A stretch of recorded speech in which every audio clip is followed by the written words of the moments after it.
Welcome to City Life. I'm Beverly Thompson. The Durham Racial Equity Task Force began its work in October of 2018 to examine and address issues of racial equity in the broader Durham community. Now, nearly 2 years later, the task force has wrapped up its initial work and presented its findings and recommendations to City Council.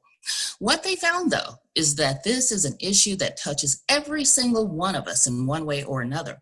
In turn, it will take all of us to make the changes needed for all of Durham residents to share in our city's progress and prosperity. Joining me to talk about this important work are Task Force Chair Elaine O'Neill and Task Force Vice Chair Karen Haldeman. Welcome and thank you both for joining me. Thank you for having me, Beverly. Thank you nice again. To be here. I know how busy you guys are and how much work this whole project required. So I am just really glad you're really willing to get back on to talk about it with me. So Elaine, let's begin with you. Why was this task force originally formed? Well, you know, we have a great city council with a lot of great leaders, and they determined that the task force was necessary in order for the city to address issues of racial equity through education of inequitable circumstances, research of best practices, and issue policy funding recommendations, and to address racial inequity in the community and other governmental entities. Okay, so Karen, how did the task force work take on a new meaning with the effects of the pandemic and as people here and across the country took to the streets against structural racism earlier this summer? Yeah, that's a great question, Beverly. It took on a lot of different new meanings. I think we were all kind of blindsided by by COVID for sure. And then the building up of the racial justice movement and the protests, that was, while not surprising, it was a whole new level of outrage. And so the task force responded sort of in real time. We put out a statement, in fact, immediately following the Durham protests, in solidarity with the protesters, in solidarity with the racial justice movement, the movement for Black Lives. So that was, it was a new sense of urgency, and knowing that we really couldn't hang on to this information or the report, or despite not being able to complete what we had hoped to complete in terms of community engagement around this report, we knew we had to release it, and we just forged ahead. All right. So Elaine, the report says that inequity affects people of color most profoundly, that it undermines life in the community for all of us. How is that? Well, Beverly, you know, we have a great example that's playing out in real time right here in the United States of America. But, you know, the research out there has shown through numerous studies that unequal societies are not only unjust, but they are also less safe, healthy, and happy, more fearful. And we're seeing that. The dangers of racial polarization, they're abundantly clear, especially right now here in the United States and in Durham, Okay, so Karen, let's talk about the people who actually worked on this task force. I understand there were 17 volunteer members who were a part of it. What were their backgrounds? Yeah, so from a cultural perspective, we had 5 African-American women, 4 African-American men, 4 white women, 2 white men, 2 members of the Latinx community. We had people who represented the perspectives of the LGBTQ plus community. We have people who are business owners and parents and grandparents and caregivers, educators, activists, scholars. You know, I think we had a really broad spectrum of the people of Durham, and so in terms of our backgrounds, that's a small part of our background. So very representative for sure. So Elaine, one of the first things that you had to do was to decide how the term race equity would be used in regard to the work of the group. What did you all decide on that front, and how do you define race equity? Well, Beverly, you know, that was really tough for us because it's such a nebulous term. It's hazy, it's vague, and it varies from individual to individual. So we came up with a working definition that we can agree upon, but I am sure that can be added to at some later point. But it is basically working in community with the goal to create a city in which our residents' expectations and outcomes of Durham's political, economic, social, and cultural institutions are no longer predicted by race. So Karen, you all made the statement that there are shocking inequities between white people and people of color that is still evident in the 21st century Durham. What were some of those that were most obvious? Yeah, I mean, you can just take a look around Durham and just to the naked eye see that we are pushing out Black and Brown communities from their ancestral homes, from their ancestral neighborhoods. So you have a very deep housing divide right now, and certainly this division between a downtown that is becoming increasingly white and wealthy and the outlying neighborhoods that are solidly African American and Black, Indigenous people of color who are being moved out of their traditional neighborhoods and their homes. And so that's sort of a stark, you just have to walk around. But then there are the deeper ones. We did a lot of uncovering in terms of, a lot of times you can't see how these inequities bubble up or what helps them bubble up. And you even have the experience of McDougal Terrace, for example, at the end of January, or the end of December, pardon me, and the beginning of January before COVID, we had this experience of carbon monoxide poisoning in a housing complex. So you have a housing complex of subsidized housing that is never meant to be a permanent home, that is now generations home for people in our communities. We have educational inequities. White children disproportionately outperform Black and Latinx children, but those children and their parents are consistently blamed for underperforming. We have overall life expectancy for white Durhamites is higher than Black Durhamites. You have incarceration rates in Black and Brown communities that are well above those of their white counterparts. So you have things that you can see readily with your own eyes, read in the paper, and then you have the more hidden inequities that are just as shocking. And yeah, they are shocking. I think it's pretty telling, though, that I think a lot of people have come to think of that as normal. Yes. In comparison. Yes, that's right. So, Elaine, the report says that we must call out whiteness in all aspects of our culture. So what is meant by that? And why did you all feel that to address? It's important because it underlines all of this work. White supremacy was built into the fabric of this nation. So we felt it important to define it, finally to try to figure out what does that mean. So we defined it as those often unstated beliefs or behavior, norms, principles, policies, and structures that embody all of our systems and are designed to serve the needs and goals of white people by oppressing people of color. Those are very hard things to say and to know that it is truth, though. Truth stands on its own. So if we are to authentically engage in anti-racist work, we must name whiteness in every system. And in the report, we outline it. If we're being honest, you have to remember that many of the policies and systems that still exist today in Durham and all across this nation were put in place by members of white supremacist organizations such as the KKK. And these people were politicians all over this United States and in North Carolina. So that's why we must call it out. We must name that our criminal justice legal system is working as it was designed to work. Those laws were put in place to protect white people by controlling people of color. We must also name that our housing system is working as it was designed to work, and that was to create and maintain private white land by controlling the access that people of color have to such land. Remember the 40 acres and a mule that we never got.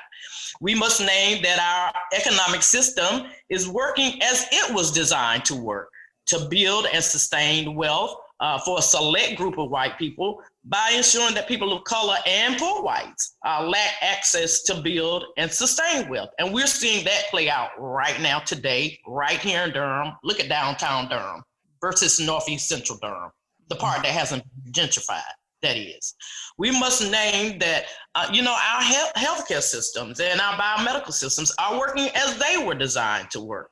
And that's to privilege the health of white bodies at the expense of the bodies of people of color. And we all know about the Tuskegee experiments and so many others. We must also name that our education system is working as it was designed to work. And that is to indoctrinate all students with the internalized belief that the white race is superior.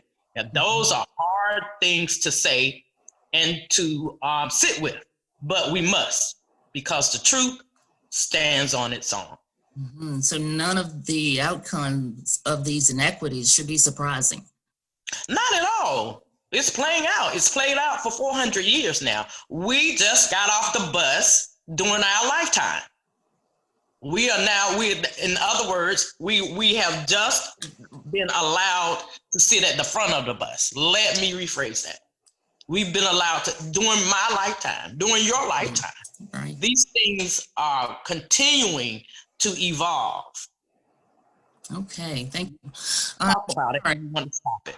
I'm sorry, I didn't hear that. I said that we have to talk about it and speak freely and clear about it if we want to address it. For sure. Karen, the task force had 6 subcommittees. What were those? Yeah, just a quick note about those. We sat for the first 2 meetings, really figuring out what areas were we going to try to address.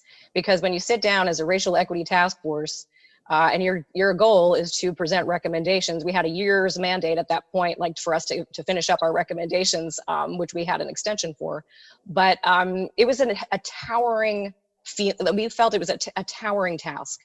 And so we really wrangled with, what did we want to address? What did we see? What did we want to know? What weren't we seeing in terms of what was out there in the community and what had been reported, et cetera. So this was actually a real process. So I just want to be really clear about how these 6 committees emerged.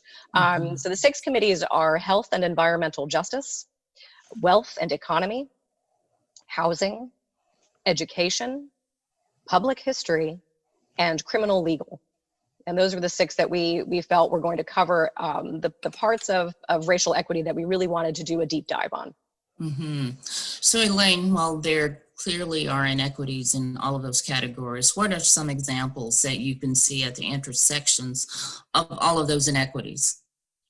Well, Beverly, this really is not rocket science anymore. It's really obvious for anybody who is probably over the age of 12 to 15 at this point. Mm-hmm. If a student's family is evicted from their home and they have to change schools, academic achievement will inevitably suffer. If a family is priced out of its home due to gentrification in a neighborhood, their main source of wealth will likely vanish. If a young person is incarcerated before given a chance to prove guilt or innocence because they cannot make bail, they may lose a semester or more of school or even their job if they happen to have one. And I saw that over 24 years of being on the bench. I saw that a lot. If a school resource officer has the authority to mandate a student to the criminal legal system for what we call typical developmental childhood behaviors. Research has shown that contact with the justice system leads to a greater likelihood of negative life consequences. And that perpetuates the school to prison pipeline. It doesn't happen in a vacuum. It happens right here in Durham. Mm-hmm. If a student doesn't graduate from high school or get a chance at post-secondary education, what happens to their economic prospects? They are likely going to be diminished. This is not rocket science, and we can fix these things. Yeah, that's a great point. We can fix them. Karen, the task force made policy recommendations on some of those issues that Elaine just mentioned, and what were some of those? Yeah, so I do encourage everyone to read the report thoroughly because there are a number of recommendations from each of those subcommittees. And also just a quick note that all of those subcommittees, even though there are 6 individual subcommittees, there was overlap, intersecting. We were constantly finding ourselves in each other's committees. And so this is a very, these topics are intersecting. And to just read the report, understanding that these cannot stand alone. So one of I'll give you a couple of ideas on the top policy recommendations we've requested from the city. One is to establish ongoing permanent work in racial equity.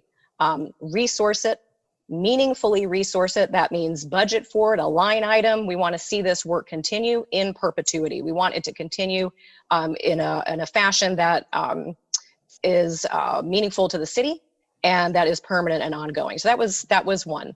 The second one is, we like to say in the report, you can't fix what you don't measure. So we have a lot of work to do on data collection. That's qualitative data, whether it's stories or interviews, focus groups, really getting into the community to build rapport and relationships that will inform the next steps in addressing racial equity. So we want to invest in that broad and in-depth data collection. And then third, and you will find this throughout the report as well and throughout the recommendations, is really to build and use existing models of equitable community engagement. Some of those models are already operating at the city level. We ask to expand those, improve those, expand the adoption of those, because we really want to see the community inform the policies moving forward. Very important point. Now, Elaine, in some of those areas, you identified issues that needed to be addressed, but were not ready to make specific proposals about them. So what were some of those? Well, I'll give you 2 that really stood out for the task force. There are many, and they are noted throughout the report, the limitations that we had in doing this work. Number 1 will be internally for the city itself. How does the city, with its workforce, how will the city address issues of racial equity or inequity in its own workforce? And the second one that got a lot of traction that we were sort of touching on, it'll be interesting after COVID to see how this plays out, is the issue of school resource officers in our schools. That was a hot button topic. So we did a lot of work in both of those areas, but not enough where we felt comfortable enough without more information to make a recommendation or proposal. Okay, all right. So Karen, the report says that to fully integrate racial equity into city policy, we need a system of comprehensive racial equity assessments and a racial equity checklist and racial impact tool for city and county use. What would be included in these and how would they be used?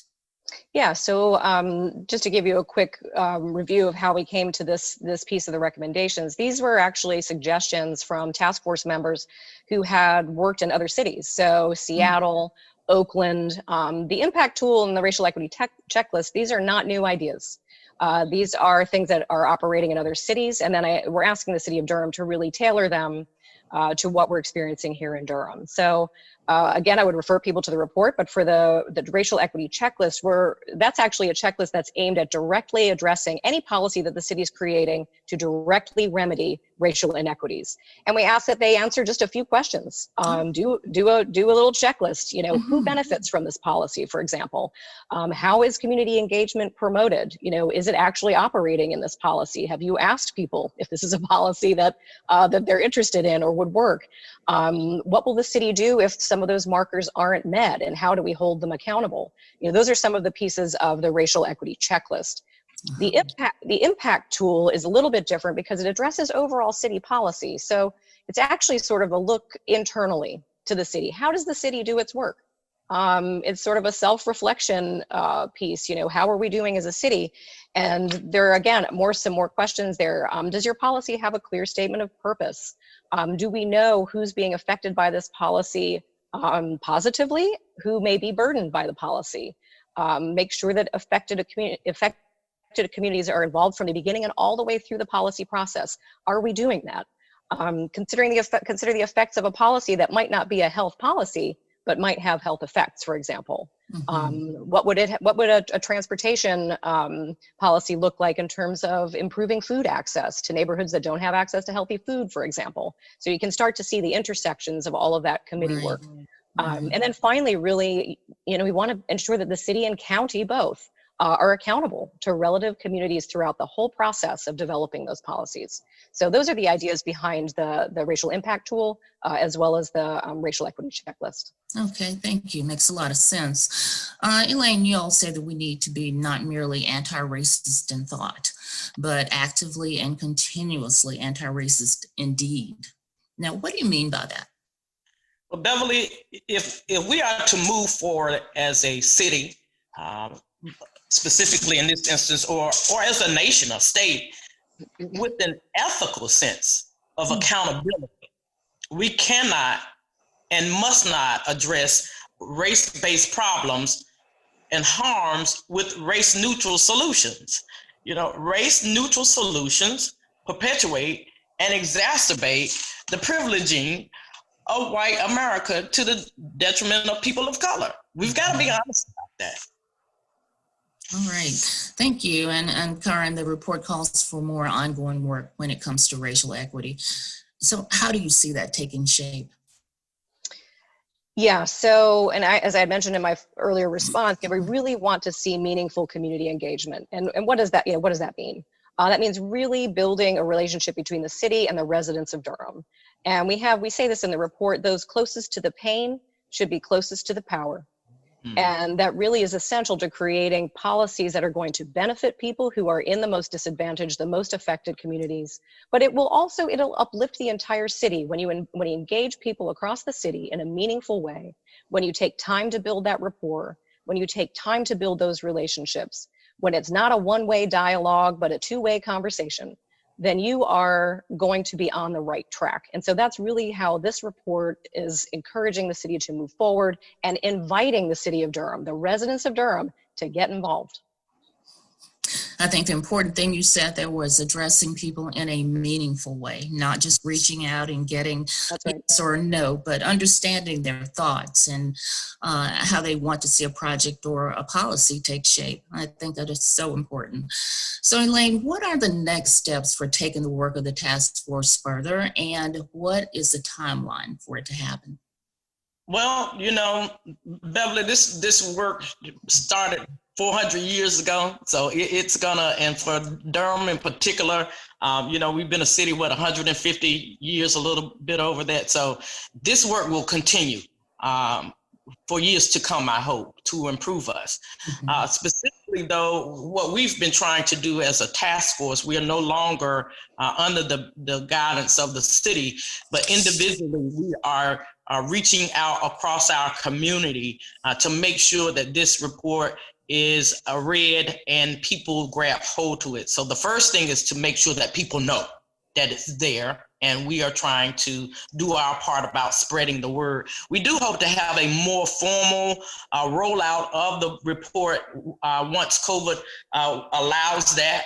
So we're planning that. We're already talking about that. We're also, as Karen has mentioned, we are asking the city to put its money where its mouth is, to fund this initiative, to make it a permanent part of the city process, to form a commission or another task force that will stand with a city council person on that task force. So we are really building the groundwork for what we hope will become a community change. It's not going to be this is not the work of one city council. It's not the work of one mayor. It is the work of a community.